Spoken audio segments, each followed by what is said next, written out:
Hello and welcome to Salubrious Skin with Dr. Irene podcast. This podcast is all about how to attain healthier skin. You may be struggling with a skin condition such as psoriasis or eczema or acne, or perhaps a condition that causes the skin to become unhealthy, such as PCOS or irritable bowel or Crohn's disease. Regardless of what your condition is, healthy skin is attained by having a healthy body. So my mission is about bringing a huge array of experts to your attention in various areas of health. I hope you find this information knowledgeable and insightful and helpful for your specific journey in having better health. Remember to always connect with us through Facebook at Dr. Irene Prantelos, Psoriasis and Healthy Skin. You can email me at info@salubre.com.au. I hope you enjoy the show, and please feel free to give us any sort of insight into what you feel you need to hear in future episodes. Hello and welcome to Salubrious Skin with Dr. Irene. Now, this is a very new podcast, and in actual fact, this is episode 1. I thought, what way to introduce you to me by telling you my story and my challenges and my journey with psoriasis and what has led me to where I am today. So first, let me start with, I'm a Chinese medicine practitioner, and I'm passionate about helping people with their health. Obviously, my personal experience with skin health is something that has led me to share my experience and knowledge with others who are also struggling. But when it comes to having healthy skin, it's all about being healthy from the inside. So healthy skin only occurs when our bodies are healthy. And this podcast is all about various areas of our health that we can improve upon and change in order to have healthier skin. So, as I said, I want to share with you my journey, which began when I was 11 years of age. I developed what was very early diagnosed as psoriasis. It was only just a couple of areas on my body, my scalp and my arms. Unfortunately, the cortisone cream did not work very favorably with me, and it very soon started to spread. Long story short, from 11 to 16 to 17 years of age, the progression of spreading occurred until it became erythrodermic. And for anyone out there that has psoriasis, they understand erythrodermic means you are literally covered from head to toe. And that was my situation when I was in year 11. So that's why I'm saying 16, 17. I can't quite remember if it was the beginning or the middle or the end. And I'm not sure, but it was around that time. It was definitely year 11. And basically that continued for another year until year 12. Year 12 exam finished.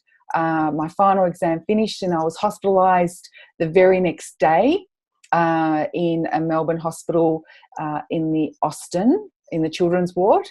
And my legs were swollen, as big as 2-litre Coke bottles, a lot of fluid retention. My body literally was covered, and I was in a lot of pain. So my treatment protocol was initially at that stage methotrexate, tar, UVA, UVB. UVA was around then. Puva was what they called it, where you take the tablets and it sensitizes your cells so that you receive more of the UVA. I had the cortisone morning and night, the paraffin in the middle of the day. At that stage, I did make changes to my diet. At 15 was actually the time I decided to cut out all sugar, yeast, wheat, dairy, eggs. I think that's it. Obviously alcohol and that sort of thing. But I was still struggling, I was still, I think at the end of the day, the stress was something that was a major factor for me.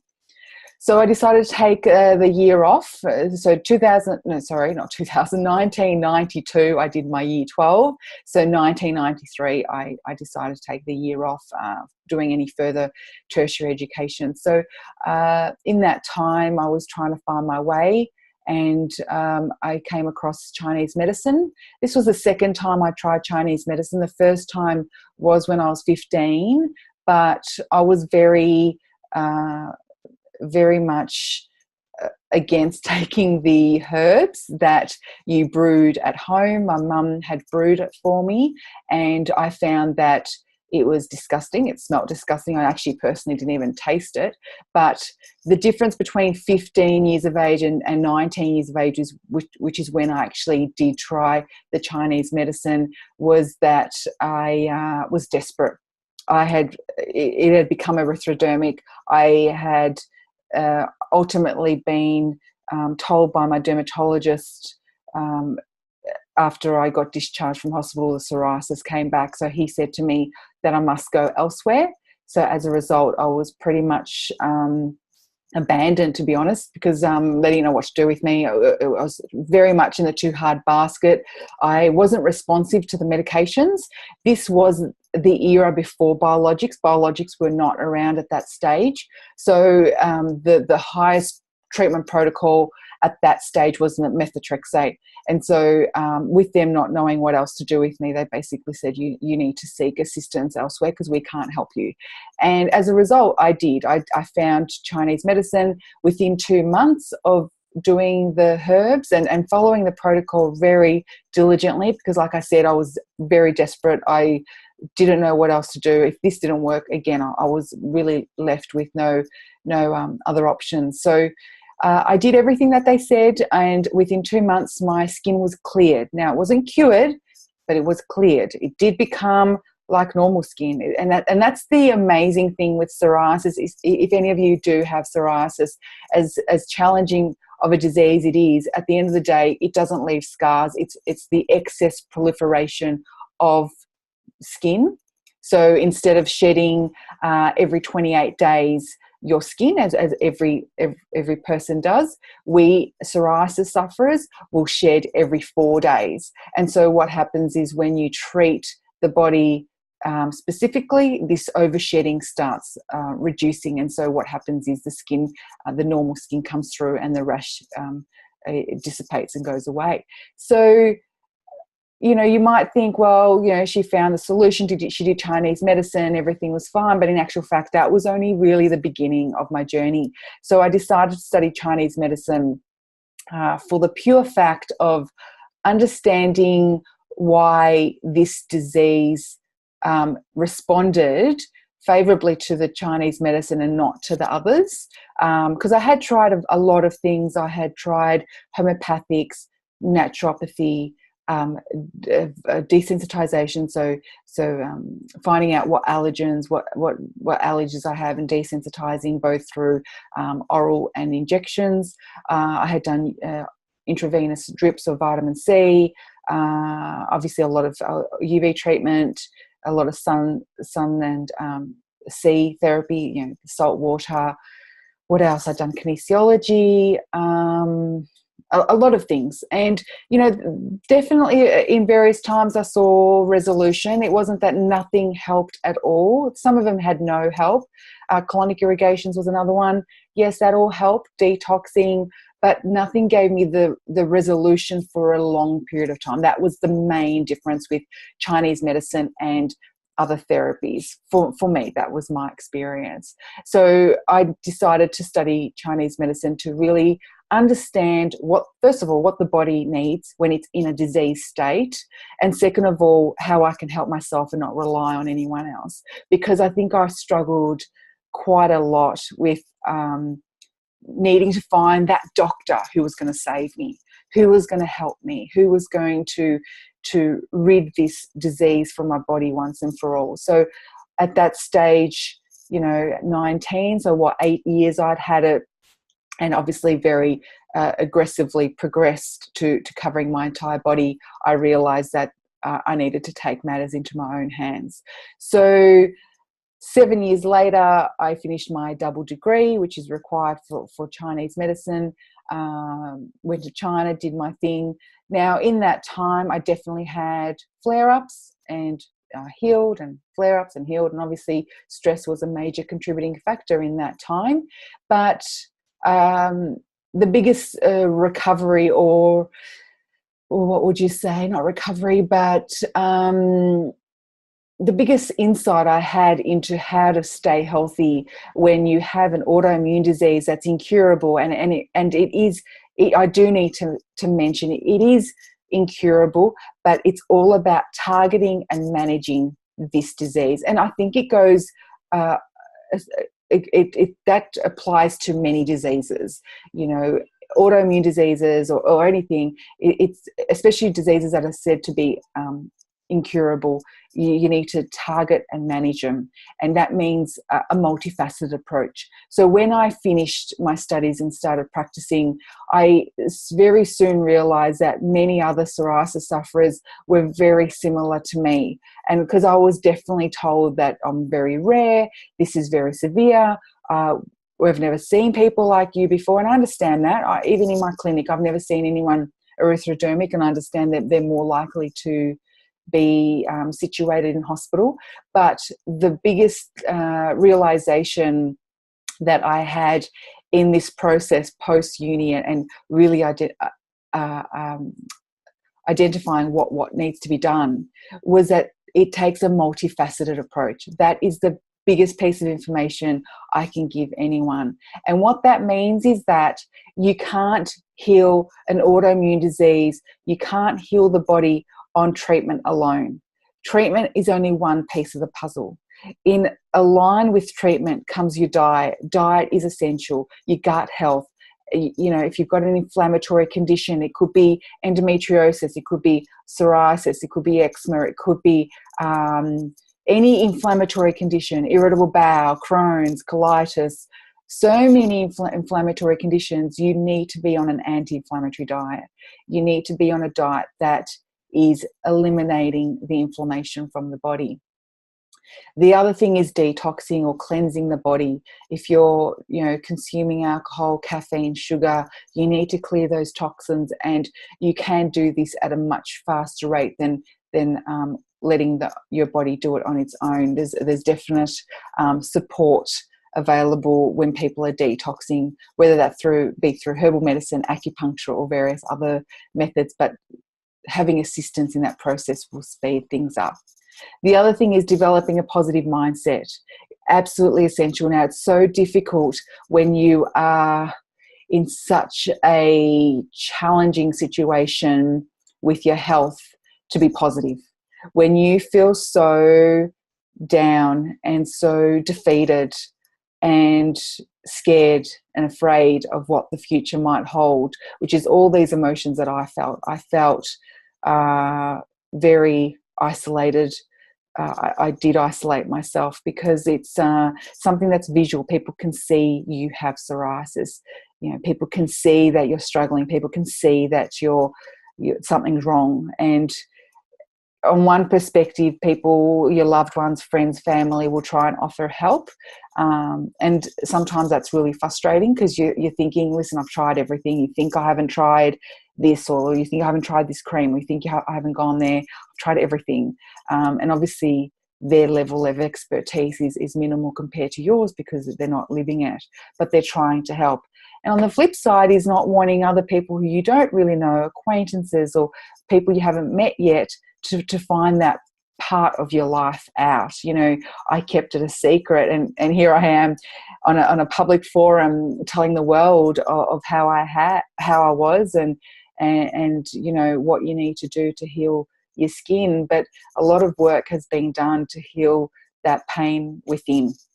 It had to be done. And in actual fact, putting some pictures up during this video, so you can see, for those of you that are watching the podcast, you can see that my head is never in pictures because I never wanted my face included. It was almost like I disconnected.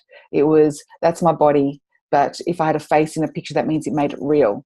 And you might think, well, isn't it real? if you've had it for 20 years, that's pretty real. But when you see it on a picture, it is different. It makes it real. It's like looking at your reflection in the mirror. My mum was accommodating to cover the mirrors up at home, and I know it sounds silly, but to not want to see your reflection, it just made it too painful. And in actual fact, sometimes I would just either run past a mirror, or I would, even in bed, if I just was in a tough day, struggling emotionally, I'd put this eye mask on my face. I didn't even want to look at it on my body. And it's one of those things that you tend to dislike yourself. So you think, how can anyone else like me when I don't like me?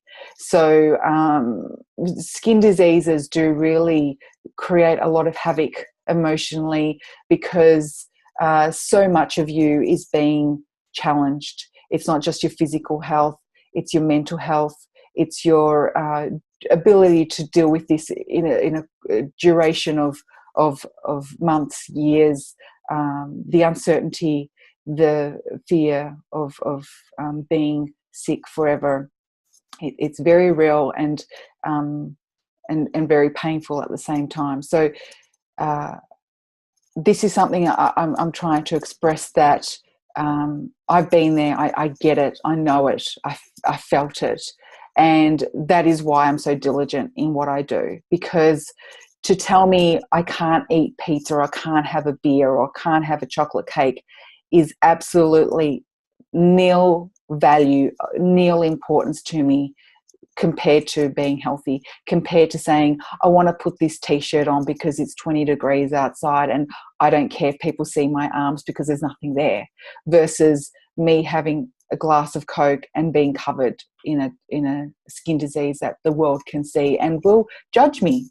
At the end of the day, we do live in a society that we are very much judged by our appearance and the way we present, and whether it's something that either someone knows that it is psoriasis and they might look at you empathetically, or someone who has absolutely no idea that what you have isn't contagious and essentially will look at you in a way that is of personal concern for them, so they don't catch it, or disgust, or whatever it is. You don't know that. You don't know if someone knows what you have and has empathy versus the other perspective. So you go in with this protection, with this suit of armor of saying, you know what, I don't care if people stare at me, I need to get on with my life. So for me, making these changes was a no-brainer. And if this is something that you're in line with, then I'm very happy to share what I've done. There's a lot of information on my website. There's resources available according to where you are in your journey and what you need. So as I said, multifaceted approach. We need to detox. We need to have an anti-inflammatory diet. We need to have positive mindset. Even in the most darkest time in our life, we need to have a positive mindset and override this negativity that you can be consumed in. And that is through reading books, meditation CDs, going to meditation classes, being around positive people, having a supportive network of people around you. There are so many ways you can actually lift yourself out of that depressive state. Also, having a treatment that targets and manages psoriasis. Now, I'm not here to disregard, disrespect, or discredit any treatment. I think individually we're all on our own journey of finding better health and resolution of our condition. What's most important is to understand trial and error. Now, if you're someone who is on biologics, I would encourage you to do all this stuff in addition to taking the biologics. Biologics, my issue with that is from the perspective of you don't deal with your condition. Biologics will suppress your immune system, so you're not dealing with the inflammation because, hopefully your skin is healed. So in your mind, I've got complete resolution of my disease. I'm perfectly fine. I'm healthy. I can get on with my life. So you'll keep eating bad, potentially. This is obviously a very much a generalization.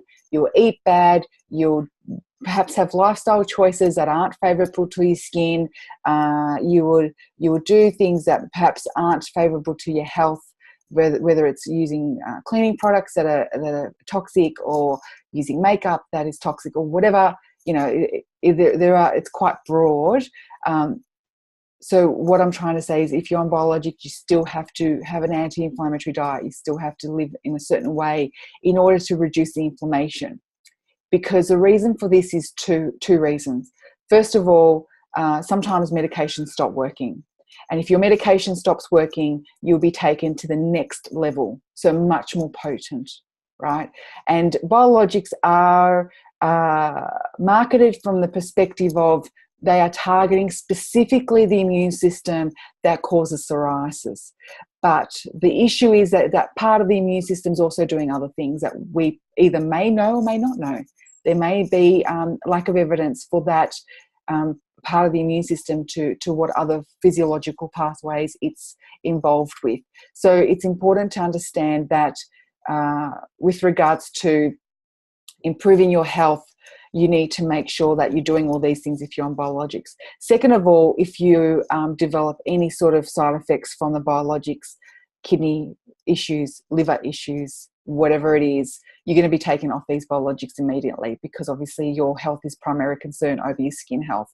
So what happens in that situation is, bang, flare up, massive flare up. Your body will only be responsive to the medication for as long as you take the medication.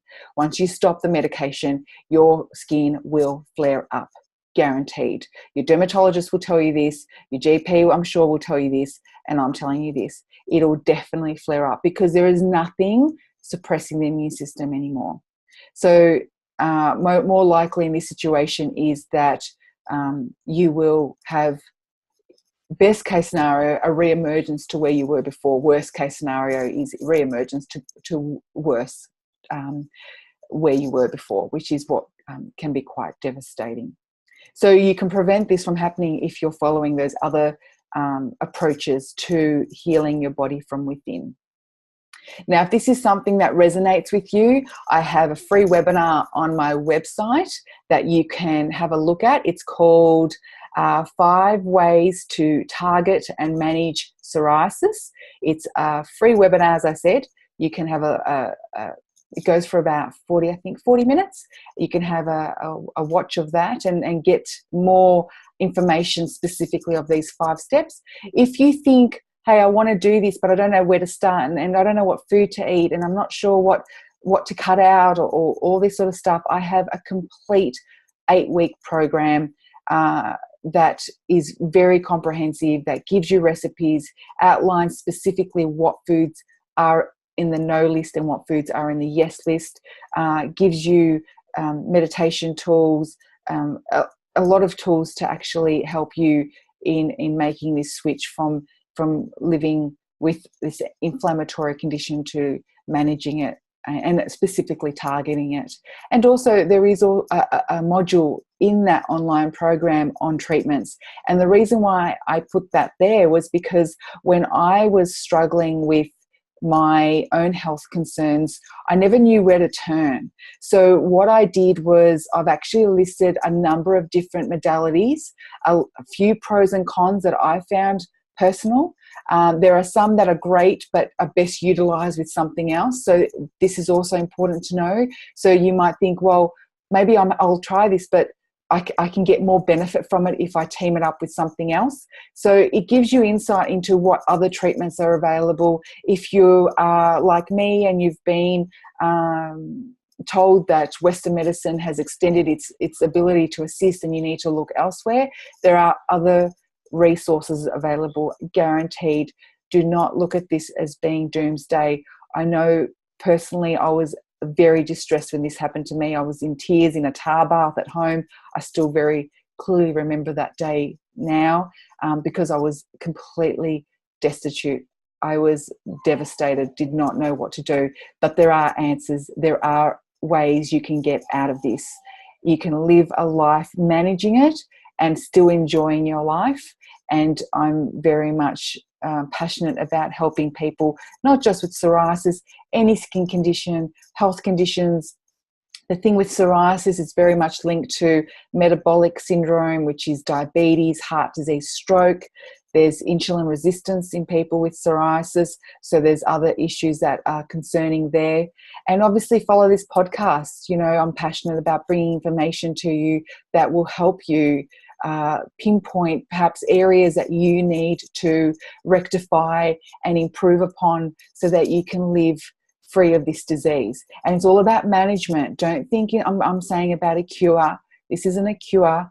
This is managing it. And as your body switched on the gene, you can live life without this gene expressing itself, even though it is still switched on. It doesn't switch it off, but it's still, you need to manage it in a way that gives you healthier skin. So please stay tuned. I hope that you find these episodes of value and enlightening. And I also would love to hear your feedback. You can always email me directly, info@salubre.com.au. Head on over to my website, salubre.com.au.